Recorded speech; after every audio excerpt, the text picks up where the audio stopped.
আজকের ব্লগটা শুরু করতে অনেকটাই দেরি হয়ে গেল।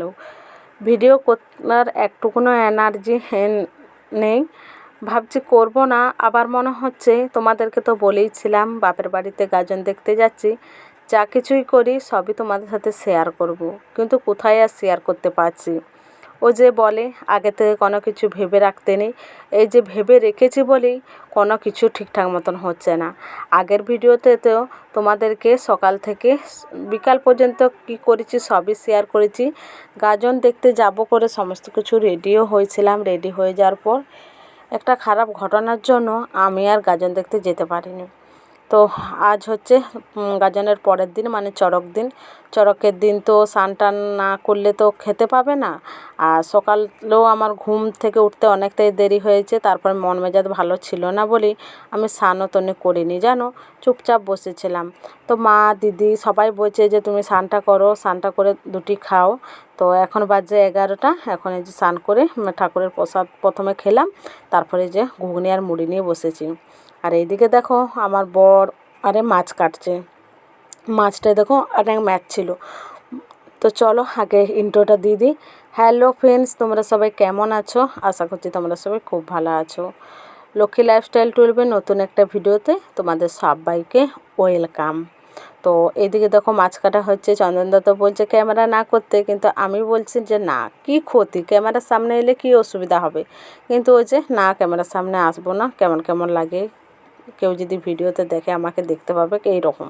তো কী হবে দেখতে পেলো। তো তো দেখো সিঁদুর তনিক জড়াইনি, খেতে বসেছিলাম। তো এখন আমি সিঁদুরটা জড়িয়ে নিলাম। আর চুলটা আমি এতটা ছোট করে ফেলেছি, সেটাই যে চুলটা ছোট করার পর বুঝছি যে ছোট চুলের কী জ্বালা।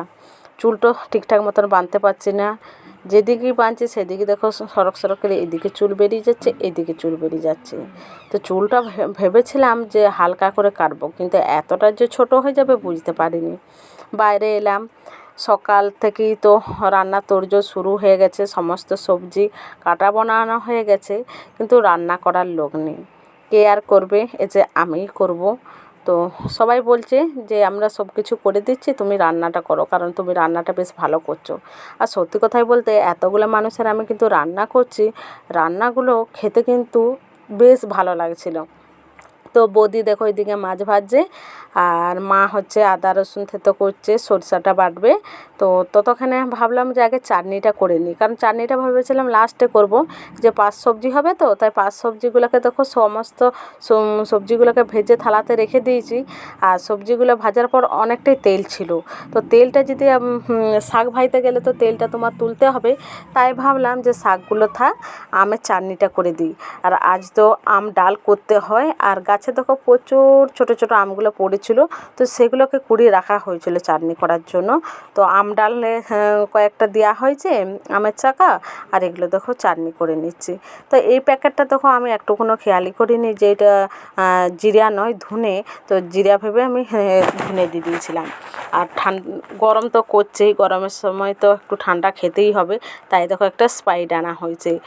এই কোনো অনুষ্ঠান বাড়িতে দেখবে তোমার হাবিজাবি খাওয়া হয়, হাবিজাবি খাওয়ার পর যদি স্প্রাইট, 7 আপ, কোকোকোলা এগুলো যদি খাওয়া হয় না, তোমার মানে পেট ভালো থাকে, শরীরও ভালো থাকবে। আর এদিকে দেখো আমার বোন, ছোটো বোনজি বলছে মাসি আমাদেরকেও দেখাও। তো স্প্রাইট খাওয়ার পর এই যে দেখো এখন এই সবজিটা রান্না করে নেবো। চাটনি হয়ে গেছে, আর এখানে দেখো শাক হচ্ছে, শাকটা তো বন্ধুরা সবে মাত্র রান্না কমপ্লিট হলো। এই যে মাছের ঝালটি হলো সরিষা দিয়ে আর পেঁয়াজ দিয়ে। আর এইখানটাতে রান্না করতে একটু কষ্টই হয়ে যাচ্ছে, কারণ আগুনের তাপ, আর এইদিকে দেখো রোদের তাপ, আর হালকা হালকা কিন্তু বাতাসটা বইছে বলে বসে আর কি রান্নাটা করতে পারছি, না হলে রান্নাটা করতে পারতাম না। দাঁড়া তোমাদেরকে দেখাই মাছের ঝালটা। এই যে দেখো মাছের ঝাল। তো মা বলছিল যে কড়াইটাতে এই মাছের ঝালটা রাখতে, তো মাকে আমি বললাম যে থালাতে রাখতে, তাহলে হয়তো যখন খেতে দেবে তখন হাতাতে এক একটা পিস ধরতে সুবিধা হবে। আর কড়াইতে তো থাকলে সব উপড়া উপড়ি থাকবে, তখন একটার পর আরেকটা নিতে গেলে তো তখন মাছটা ভেঙে যায়। হ্যাঁ, এটা কতকটা তুলি আর এটা কতকটা তুলি, তাই তো হালকা হালকা মাছের ঝালে। হ্যাঁ, কারণ রান্না করতে অনেকটাই দেরি হয়ে গেল, অতগুলো মানুষের রান্না তো, কারণ সবাই স্নান করে বসে আছে। তো এই তো মাছের ঝালটা হয়ে গেল, এরপরে এক দুই করে সব রান্না বান্না কমপ্লিট হলো। কমপ্লিট করার পর দেখো এখন ভাত বাড়ি দিচ্ছে, কারণ আজকের দিনে যারা আর কি মারা গেছে তাদের তাদের নাম করে মনে হয় ভাতটা বাড়ায়। আমি যতটুকুন আর কি জানি ততটুকুনি বললাম। খাওয়া দাওয়া করলাম, খাওয়া দাওয়া করে ফ্যান চালিয়ে একটু বসলাম, তারও আগে মেয়েকে খাইয়ে ঘুম পাড়িয়ে দিলাম।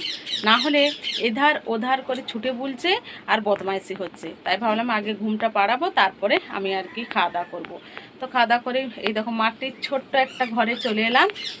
আর দিদি আরে দালান ঘরে আছে। সত্যি কথা বলতে কি যে মাটির ঘরে থাকি বলে যে মাটির ঘরে অভ্যস্ত হয়ে গেছে সেটা কিন্তু তোমরা ভেবো না, কারণ আমি বরাবরই যতই আমাদের দালান ঘরটা যখন হয়েছিল আমি কিন্তু সেই ঘরে থাকতাম না, আমি আমার এই ছোট্ট ঘরটাকে থাকতাম। তাই এই ঘরটাকে আমি ভুলতে পারছি না গো। যখনই আমি বাপের বাড়ি আসি সবার প্রথমে আগে আমি এই ঘরটাতে ঢুকবো, তারপরে অন্য ঘরে ঢুকবো, অন্য কারোর সাথে কথা বলবো। আগে এই ঘরে ঢুকবো, ব্যাগ রাখবো, চারিদিক দেখবো, তারপরে সবাইকে সাথে কথা বলবো। জানি না কেন, কারণ সবাই বলতে থাকে যে এই ঘরে কি মধু আছে। হ্যাঁ সত্যি কথা, এই ঘরে মধু আছে। আগে তো স্মৃতিগুলো তো এই ঘরটাতেই কেটেছে, তাহলে এই ঘরটাকে ভুলে একদমই থাকতে পারবো না। তো চলো বন্ধুরা, আর বেশি বকর বকও করছি না, খাওয়া দাওয়া করেছি মানে একটু ঘুম, আসলেই তো ঘুমিয়ে পড়বো। ভাবি যে ঘুমাবো না, কিন্তু না ঘুমানো উপায়ই নেই। আর এই গরমে কি আর করব বলো, সবাই নিজের নিজের ঘরে চুপচাপ ঘুম দিচ্ছে, আমি শুধু মনে হয় জাগন্ত আছি। কেন জানো? কারণ আমি কয়েকটা রিলস বানালাম, বহুত দিন হয়ে গেল রিলস বানানো হয়নি, তাই ভাবলাম আজকে ট্রাই করে দেখি কেমন হচ্ছে। তো না বানালে আর কি যা হয়। তো চলো বন্ধুরা, এখন একটু ঘুমিয়ে নিই।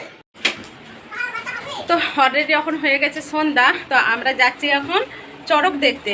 আমরা যখন কি যে পৌঁছাবো তখন কেমন হচ্ছে চড়ক শেষই হয়ে যাবে, কিন্তু একভাবে আমরা যাচ্ছি সন্ধ্যাতে। কেন বলো তো, যে দু একটা যদি দেখতে পাই তাইলেও হবে, কিন্তু আমরা তো মেলা ঘুরবো, না হলে চড়ক দেখতে যাই, আবার বাড়ি আসি, আবার বাড়ি থেকে আবার মেলা দেখতে যাই, মানে হবে না।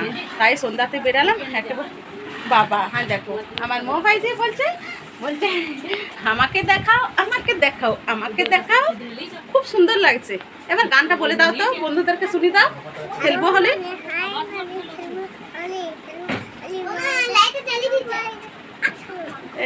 খেলবো হোলি রং দেব না, তাই কখনো হয়, কিন্তু সেটা না বলে তার উল্টাতে বলছে খেলবো হোলি রং কি বলছে, খেলবো হোলি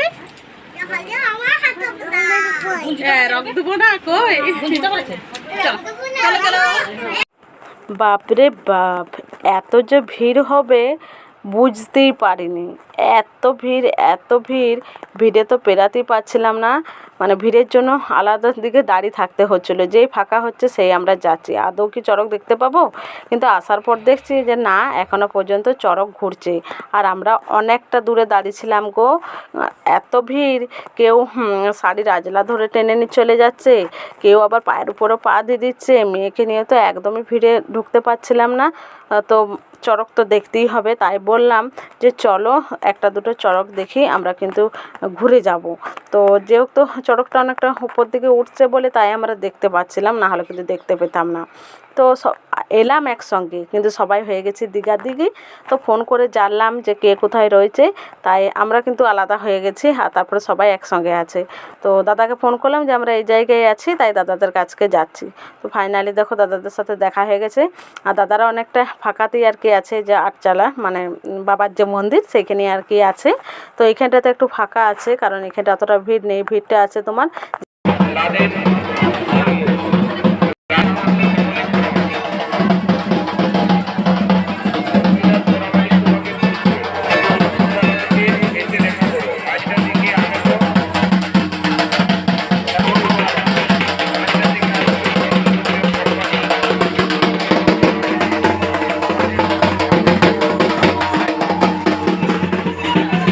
আর এখন আমরা বাবার মন্দিরের কাছে এলাম। আসার পর মেয়েকে প্রণাম করালাম, নিজেও প্রণাম করলাম। আর এইখানটা দেখো ভিড় কেন বলো তো, তো আমি ভেবেছিলাম যে আমিও দেখবো আর তোমাদেরকেও দেখাবো। যখন এই যে চড়ক হচ্ছে না, তাই পিঠে যে সে কাটাই করে ফুড়ে সেটা তোমাদেরকে দেখাতাম, কিন্তু আমি দেখে নিজেই নার্ভাস হয়ে যাচ্ছি গো, তাহলে তোমাদেরকে কী করে দেখাবো।